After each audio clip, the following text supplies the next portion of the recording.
नमस्कार, plus news में आपका स्वागत है। मैं हूं आपके साथ राजकृष्ण अडल। अभी तक की मुख्य हेडलाइंस पे। बिहार में कोरोना मरीज की संख्या बढ़कर 5300 के पार हुई। पटना में सबसे अधिक संक्रमित।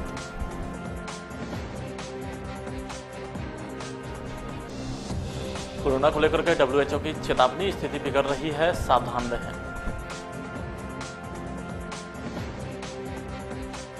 और साइकिल से ही राहत बांटने निकल गए जाप संरक्षक व पूर्व सांसद पप्पू यादव। अब खबरें विस्तार से। बिहार में कोरोना वायरस संक्रमण के कारण अब तक 33 लोगों की मौत हो जाने के साथ संक्रमित मामले बढ़कर 5364 के पार पहुंच गया है। स्वास्थ्य विभाग से प्राप्त जानकारी के मुताबिक बिहार में कोरोना वायरस संक्रमण के 117 नए मामले प्रकाश में आने के साथ ही प्रदेश में इस रोग से संक्रमण के मामले अब बढ़कर 5364 हो गए हैं। आपको बता दें कि अब तक बिहार में 2542 लोग ठीक भी हो चुके हैं और प्रदेश में एक्टिव केस फिलहाल 2674 है। पटना में कोरोना के 7 नए मामले सामने आए हैं। कंकड़बाग बहादुरपुर इलाके में कोरोना का प्रकोप पहले से बढ़ा है। पटना में डॉग स्क्वाड के एक पुलिसकर्मी को भी पॉजिटिव पाया गया है, जबकि एक ऐसे युवक की रिपोर्ट भी पॉजिटिव आई है जो पिछले दिनों फ्लाइट से लौटा था, लेकिन एयरपोर्ट पर स्क्रीनिंग के दौरान वह संक्रमित नहीं पाया गया था। औरंगाबाद में कोरोना वायरस से एक दरोगा की मौत हो गई है। इस मौत के साथ बिहार में कोरोना से मरने वालों की संख्या 33 पहुंच गई है। औरंगाबाद जिले में तैनात एक दरोगा की संदिग्ध परिस्थिति में सोमवार को मौत हो गई थी और बाद में इसकी रिपोर्ट पॉजिटिव आई। प्रवासी मजदूरों के मामले में सुप्रीम कोर्ट ने अपना फैसला सुना दिया है। सुप्रीम कोर्ट ने अपने आदेश में कहा है कि सभी मजदूरों का रजिस्ट्रेशन किया जाए और 15 दिन के अंदर मजदूरों को उनके घर भेज दिया जाए। कोर्ट ने कहा है कि ट्रेन की मांग के 24 घंटे के अंदर केंद्र सरकार की ओर से अतिरिक्त ट्रेनें भी दी जाएंगी। सुप्रीम कोर्ट ने राज्य सरकार से कहा है कि प्रवासी मजदूरों के लिए काउंसलिंग सेंटर की स्थापना की जाए, उनका डेटा इकट्ठा किया जाए जो गाँव स्तर और ब्लॉक स्तर पर हो। इसके साथ ही उनकी स्किल की मैपिंग की जाए जिससे रोजगार देने में मदद हो। अगर मजदूर वापस काम पर लौटना चाहते हैं तो राज्य सरकार मदद करे।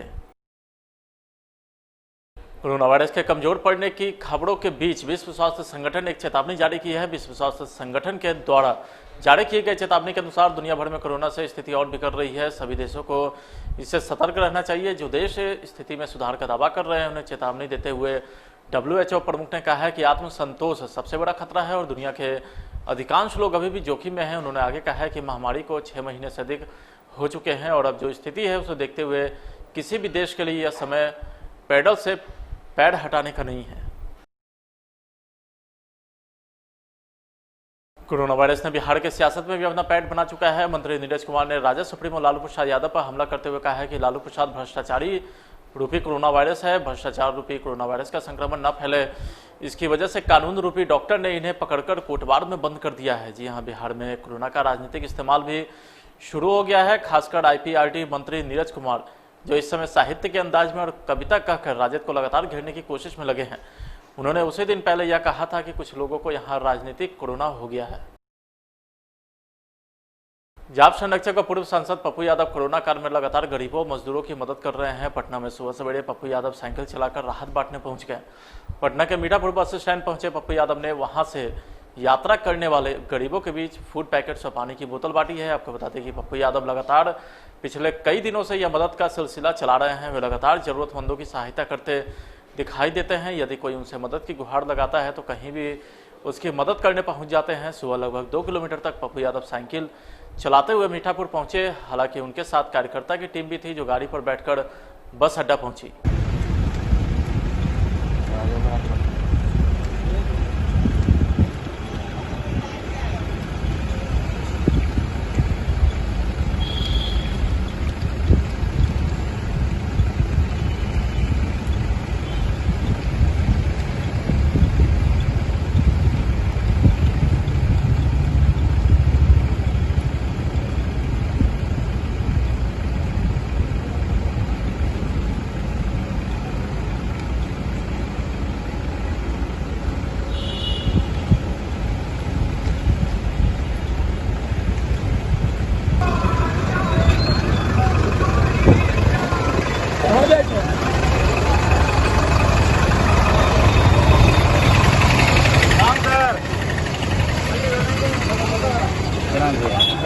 पानी दिया, पानी पानी पानी भी मैं पानी लीजिए।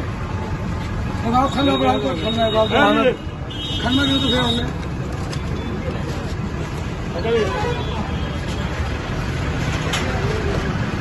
आगे बढ़ के दो, नीचे से गिरेगा खाना। भैया वो पानी की बोतल दे दीजिए। पहले खाना बेटा ले लो, ले ली दे दिए भैया। पानी की बोतल पानी की बोतल वहीं लग रहा है, आगे आगे आगे।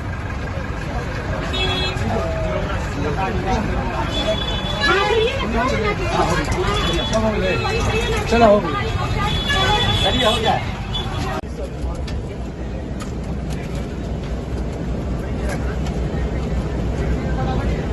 पूरी सब्जी है, ताजा सुबह का है, अभी का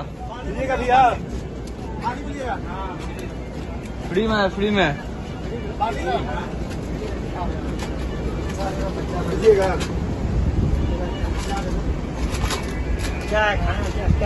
पूरी सब्जी है, अभी बना थोड़ी देर पहले।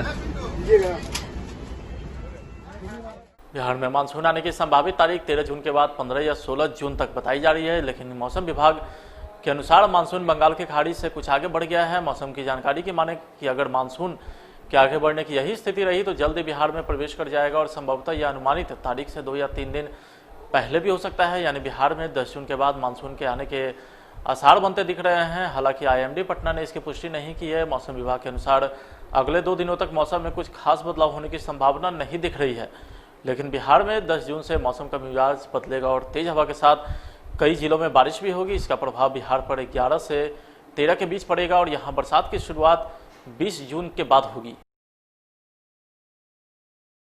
पटना सिटी के आलमगंज थाना क्षेत्र के मीना बाजार इलाके में एक वृद्ध व्यक्ति का शव मिलने से हड़कंप मच गया। घटना की सूचना पर पहुंची पुलिस मामले की छानबीन में जुटी है। मृतक व्यक्ति की पहचान संजय महतो के रूप में की गई है। बताया जाता है कि मृतक व्यक्ति मोहल्ले के ही कुछ लोगों को शराब और गांजा पीने व बेचने के खिलाफ थे और मोहल्ले के कुछ लोगों से शराब गांजा पीने व बेचने को लेकर के कई बार विवाद भी हो चुका है।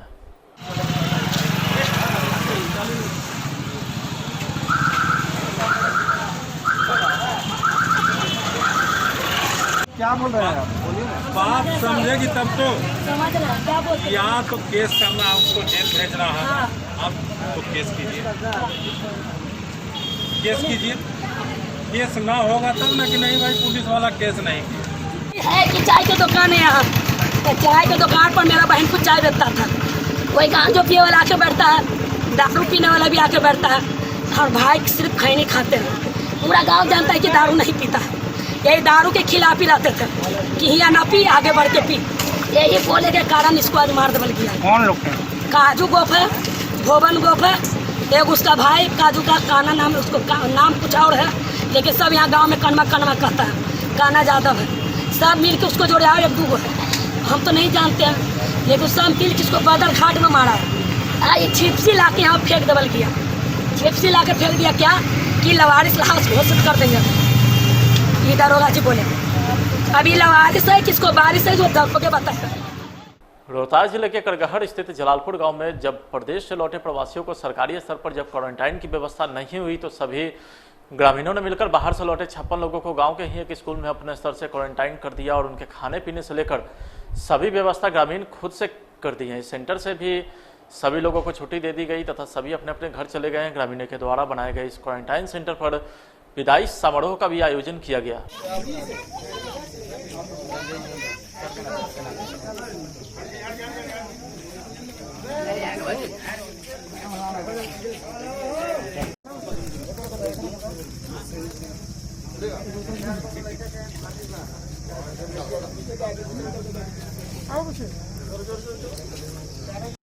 आप अपने गांव के क्वारंटाइन सेंटर में रह रहे थे, कैसा महसूस हुआ?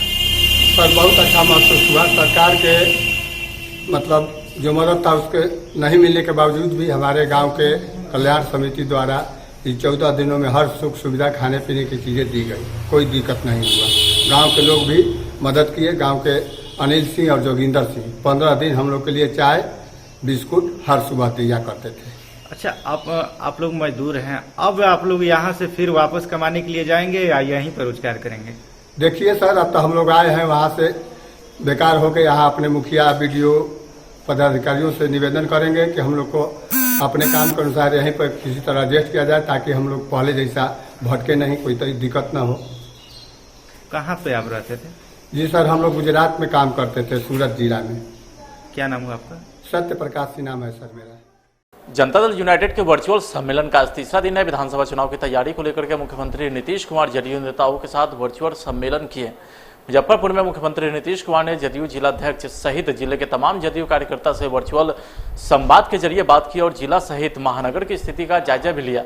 आधे घंटे चले इस संवाद के माध्यम से मुख्यमंत्री ने विधानसभा चुनाव की तैयारी की समीक्षा करते हुए कहा कि जिस तरह 15 सालों में राजद की सरकार में जो काम हुए हैं उससे बिहार की जनता निराश थी। तब किसी ने कल्पना भी नहीं की थी कि एनडीए के 15 साल के शासनकाल में बिहार में किस तरह का बदलाव होगा, लोगों ने सोचा भी नहीं होगा।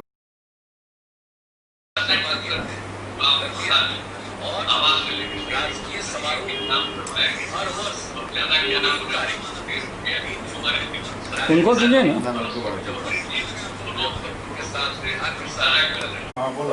आज हम लोग के पार्टी के माननीय राष्ट्रीय अध्यक्ष मुख्यमंत्री जी जो कार्यकर्ताओं के से आज निचले स्तर मतलब नीचे बूथ स्तर के जो कार्यकर्ता है, बूथ लेवल का जो अध्यक्ष सचिव है और पंचायत अध्यक्ष पंचायत कमेटी के जो साथी हैं, सभी के साथ एक साथ पूरे मुजफ्फरपुर के जितने भी वर्कर हैं 7200 हम लोग के यहाँ पर टोटल वर्कर हैं और सभी के साथ आज वीडियो कॉन्फ्रेंसिंग के द्वारा जुड़कर और अपनी बातों को उन्होंने कहा और मुजफ्फरपुर के कार्यकर्ताओं के जो कार्यों का उन्होंने उल्लेख किया, जिससे उनके पूरे मुजफ्फरपुर जिला में कार्यकर्ताओं के बीच इस कार्यक्रम से एक बहुत बड़ा मैसेज गया है और उस कार्यकर्ताओं के अंदर एक ऊर्जा उत्पन्न हुई है जो आगामी चुनाव में वो अपना उसी एनर्जी के साथ काम करेगी और माननीय मुख्यमंत्री जी के हाथों को मजबूत करने का काम करेगा। ये हम लोग के पूरे उत्साह है कि आज सभी वर्ग के हमारे नीचे तक के कार्यकर्ताओं के साथ मुख्यमंत्री जी डायरेक्ट संवाद किए। कोरोना बंदी के दौर में पीडीएस दुकान के माध्यम से सरकार लोगों तक खाद्यान्न पहुंचा रही है। चूंकि जनसंख्या अधिक है और पीडीएस दुकान कम, इस कारण परेशानी हो रही है। लेकिन पिछले 3 सालों से सिर्फ सासाराम में 278 नए पीडीएस दुकानों के लिए प्रक्रिया लंबित है।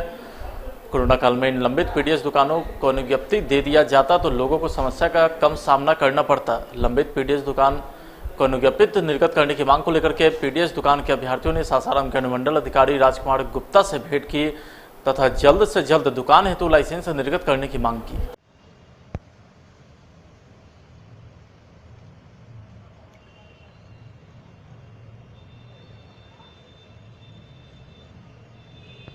करके परेशानी ये है कि लगभग ये 3 साल हो गया, अभी तक जो है हम लोग हाई कोर्ट से भी लड़े, उसमें हम लोग को डिग्री मिला और तत्काल लाइसेंस देने की बात जो है हाई कोर्ट ने दिया डिसीजन में।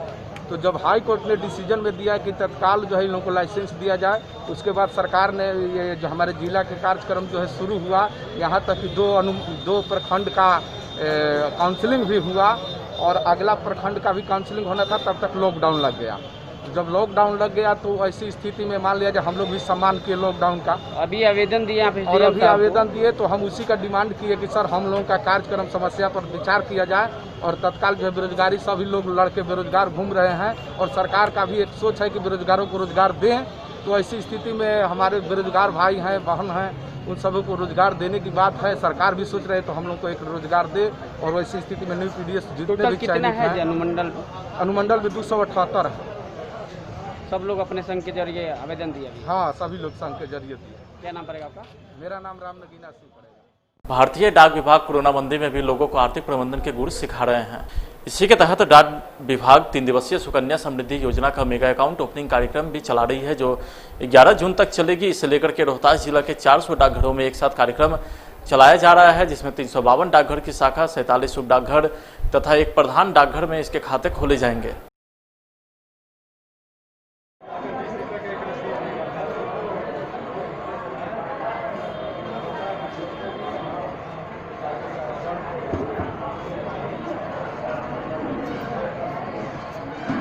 पूरे जिले में ग्रामीण स्तर तक हमारी एक टीम बनी हुई है। ये 3 दिन का महासुकन्या अकाउंट ओपनिंग ड्राइव हम लोग चला रहे हैं, जिस 9 जून, 10 जून, 11 जून को, जिसमें कई स्तर पर हमारे लोग लगे हुए हैं। हर एक ग्रामीण स्तर पर करीब 352 डाकघर शाखा डाकघर है, 47 उप डाकघर है, एक प्रधान डाकघर है। इस सभी डाकघरों में सभी लोग कल से सुकन्या खाता खोलने के अभियान में लगे हुए हैं।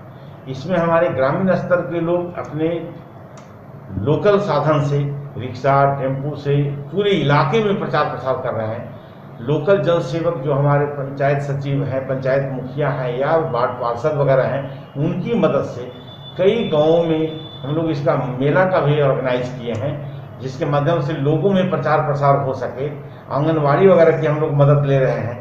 यानी हम लोग कोशिश में है कि ऐसे कोई भी बच्ची जो 10 साल से नीचे की बच्ची हो वो न छूट जाए, जिनका खाता अभी तक सुकन्या में नहीं खोला गया है। न्यूनतम कितने राशि से खोली जाएगी? न्यूनतम ये 250 राशि से खुलती है। मैक्सिमम एक साल में मिनिमम 250 रुपया जमा होता है और मैक्सिमम 1.5 लाख जमा होता है। इसमें सबसे बड़ी सुविधा है, आज किसी बच्ची का खाता खुला 15 साल तक के लिए यह स्कीम है। 21 साल के बाद ये परिपक्व हो जाता है। इसके पहले यदि वो 10th पास की है, 18 साल के दरमियान हम इनको जो है 50% इनको हायर एजुकेशन के लिए, वो चाहेंगे तो हायर एजुकेशन के लिए 50% पैसे का इसका भुगतान भी ले सकते हैं। शादी से पहले कि पूरी पैसे का निकासी करके शादी में इसका खर्च कर सकते हैं। तो ऐसे बहुत से ऐसे परिवार हैं जिसकी बच्ची के लिए कुछ न कुछ किसी न किसी खाता में वो जमा करना चाहते हैं, उनके लिए बहुत अच्छा स्कीम है।